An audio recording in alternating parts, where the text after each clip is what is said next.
Hey y'all, happy Monday. Hope y'all had a great day.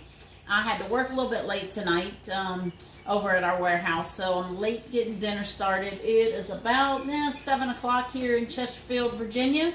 I usually try to eat by 6, but that's all right. Sometimes, life happens and we just roll with it. But luckily tonight is a very fast dinner. We're having some very thin T-bone steaks because that's what my husband likes, is the thin ones. And then I'm going to saute some zucchini, and he's going to have a baked potato, which is going to cook in the microwave. So super fast dinner. So the first thing that we're going to get started with is what's going to take the longest, which is the zucchini. So all we're going to do with the zucchini is I'm going to slice off the little ends. Very fast here. And then what I'm going to do is I'm going to be using the mandolin tonight. I told y'all when I was trying to use it for the tomatoes the other night that the harder vegetables like zucchini work really well on it. So what you have to do is you have to get them in kind of manageable pieces because they like to fall off. If you've got it on the holder, I'll show you, and it doesn't slice well. So I'm just cutting these up in thirds, so it just fits on the mandolin a little bit better. And I still may need to start them with my hand without the guard.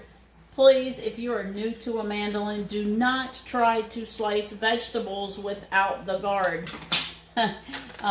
One time I was doing a Pampered Chef show, and I was so smart not using it and cut my finger. So one of the consultants, and my little Noah at the time, Noah was, I don't know, maybe 4 or 5. He's like 29 now.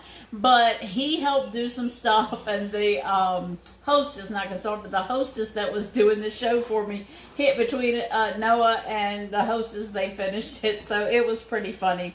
But anyway, you just put this on and slice it. We're going to try to go ahead and start it with the guard. You can see it's got little prongs in there. And then these just fit right on the prongs. Sometimes, as you can see, let me show it this way. If you try to do it and it is too long, it'll just fall off the prongs. Now, the best way to do this is to lay this right over the bowl. And then you don't have to try to transfer anything. Let me just move these over so I'll be able to grab them. So here we go. I do have this on the thickest setting, okay? So we're going to just slide this. All right. Next. This is so fast. I love this mandolin. For you guys that might not have seen any of my other videos, I used to sell Pampered Chef back in the 90s. It's been a minute. But I still have most of the tools, and that's one good thing that I've always loved, and one of the reasons I started selling Pampered Chef, because it's high quality things.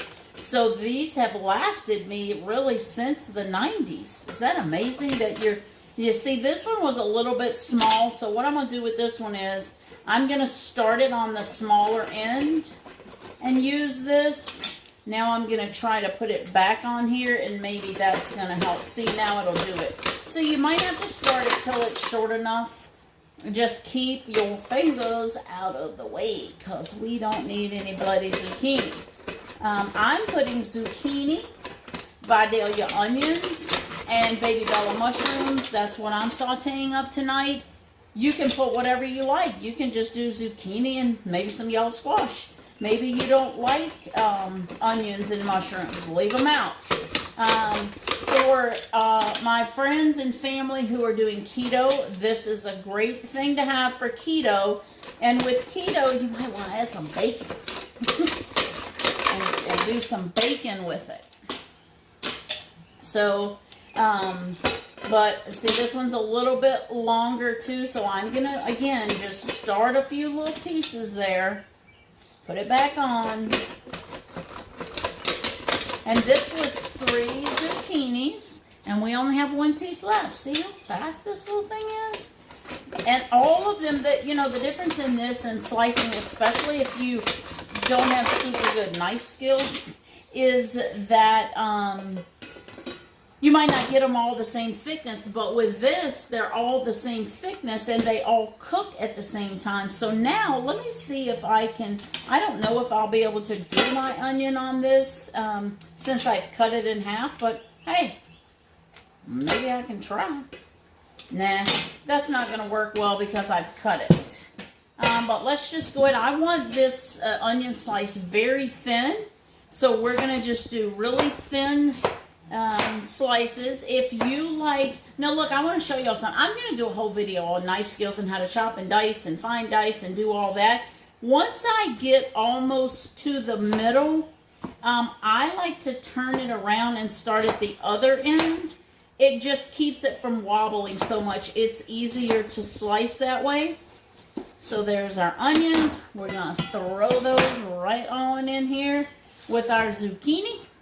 And now we go on with the mushrooms. Again, these are not anything I want to do on the mandolin. And the easiest thing to do with mushrooms is flip them over because they lay better on your cutting board. Same thing I do with mushrooms is I flip them over. Or flip them around, not over. Flip them around. Again, I flip it around, hold this side. These are huge Baby Bellas. They're so good. I get them at get these particular ones at Sam's Club. I really just get them wherever they're on sale. But I was at Sam's. I had not been to Food Lion yet to see if they had anything on sale. But the ones at Sam's Club are always just so big. You know, Sam's is designed more for restaurant shoppers. So sometimes their things are, I don't know that I would call it better quality, because if anybody knows me, y'all know I think Food Lion's best quality there is. But they are sometimes the bigger. So now we have all the ingredients ready for our zucchini. And again, I'm going to cook this on the side burner of my grill. I already have my cast iron skillet with a couple of tablespoons of avocado oil. Whenever you are sauteing, especially if it's on a little bit higher heat, you do not want to use olive oil because it doesn't have a high smoke point. If you're doing something slow and you don't have to get above medium heat, you are more than welcome to use olive oil. But if your oil ever starts smoking, it becomes what's called rancid, and it's bad for you. You should not put that in your body. And y'all know I don't use any other type of vegetable, canola, any of that, sunflower oil, any of that kind of oil.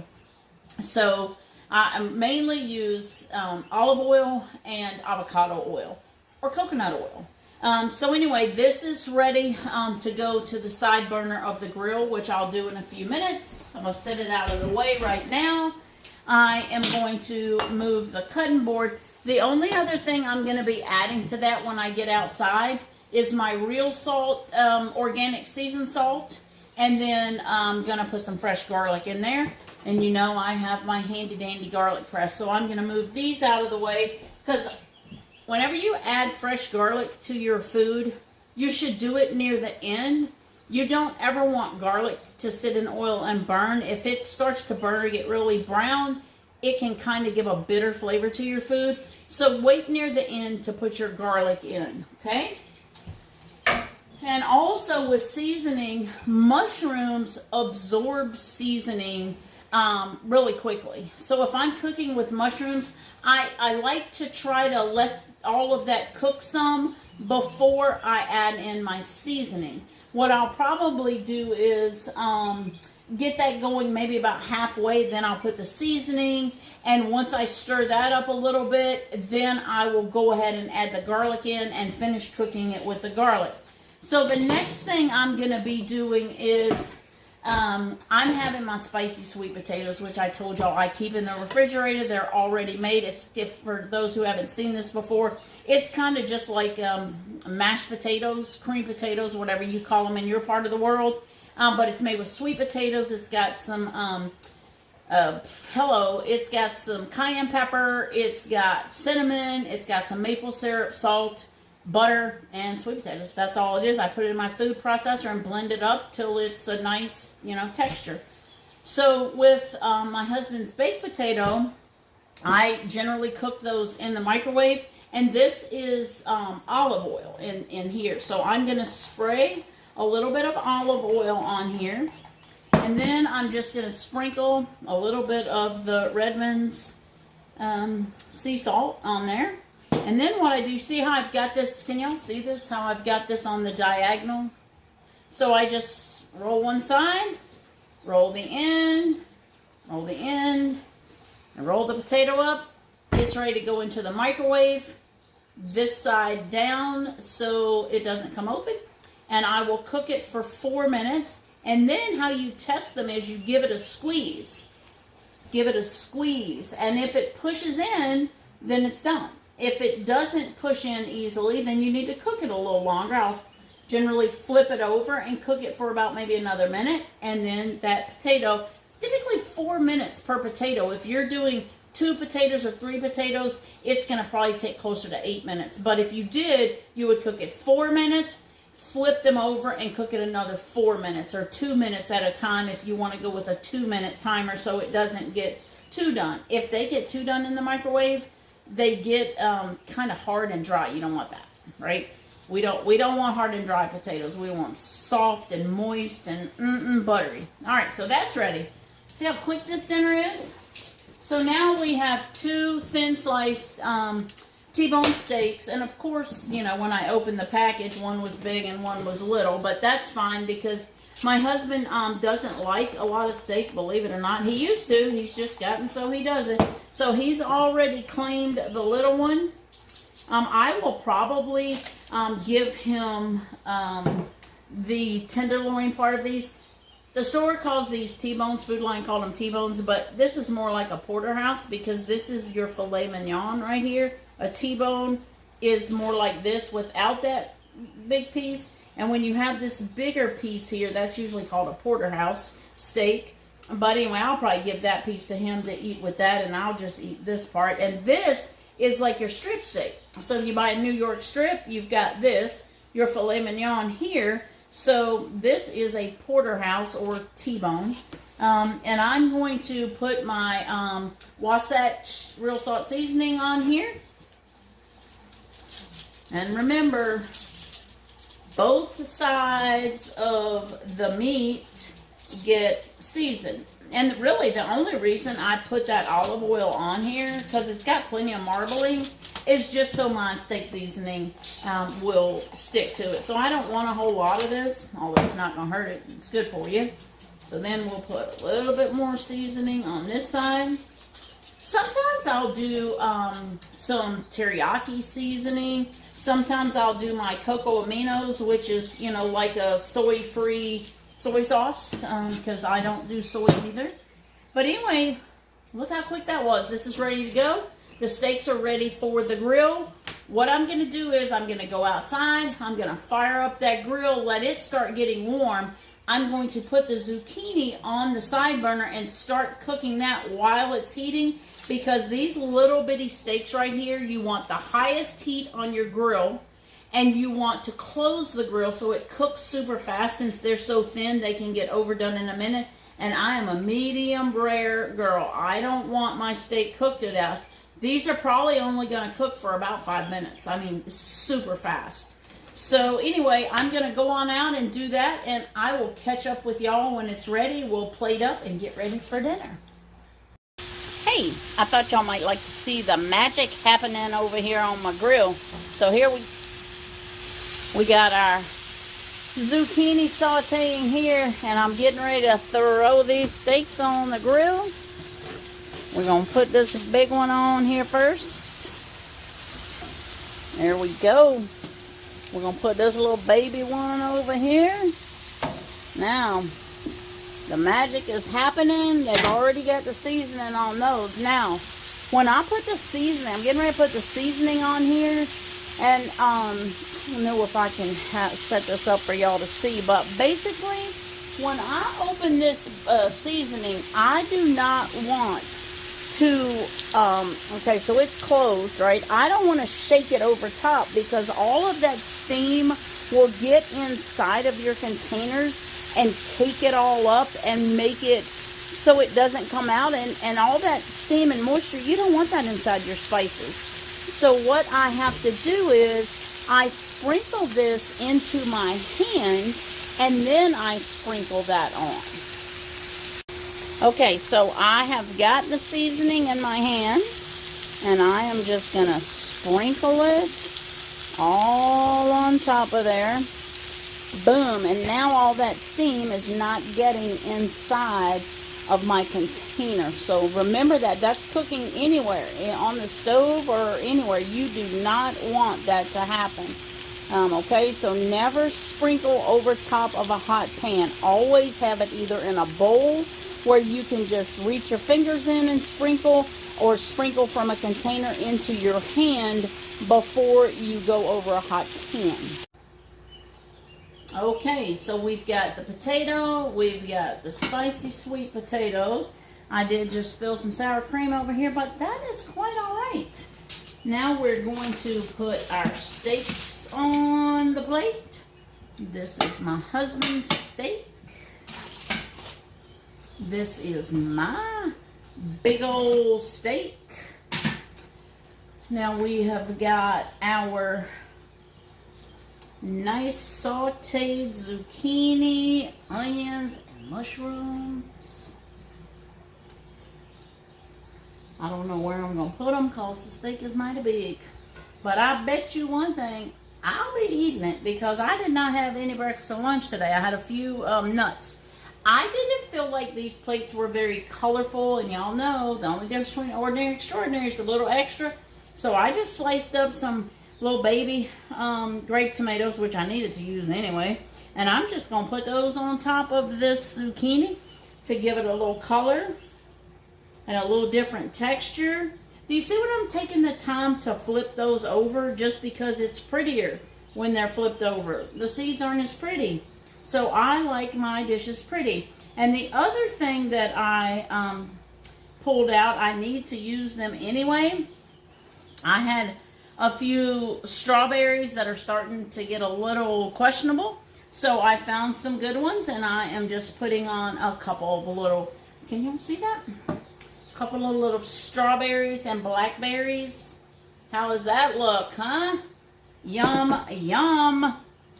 All right, now we're going to put my husband's little strawberries and blackberries. Set her up there, make her look pretty. Yum, yum. So much color, just a little. So look, just find something colorful in your refrigerator. If you don't have this, you got some baby carrots, put your little, like, pile of 2 or 3 little baby carrots on there. Anything for color. A lemon wedge. You might want a little bit of the lemon on your zucchini. Find something with some color and put it on your plate. It's got to be something in your refrigerator that's got some color, okay? So there we go. The only thing left to do now is eat. Hey, you guys, we're getting ready to eat. All we've got left to do now is say grace and get to it. Honey, can you do the honors tonight? Sure. Father, thank you for this food we're about to receive. Bless this food to nourish our bodies. Bless the hands that prepared it, and thank you for providing it. Help the less fortunate find food and shelter. In Jesus' name, amen. Amen. All right, let's let him take a bite and see how he likes it so far. This is Charles, by the way. My husband, Charles. So far, so good. It's a blackberry. Oh, he loves blackberries. Look, and that was the garnish. So my husband goes after the garnish first. All right, we'll get to you at the end and see if it's a plate liquor. Okay, everybody, we finished our dinner. We had our steak, our zucchini, and of course, my husband had his garnishes, his blackberry. So, honey, let's have the verdict. Was this a plate liquor or not? Absolutely delicious, like always. Another plate liquor. Yes, one more plate liquor. Come on, people. Get the cooking. Get y'all some plate liquors going for your husband. Y'all have a good night. Bye.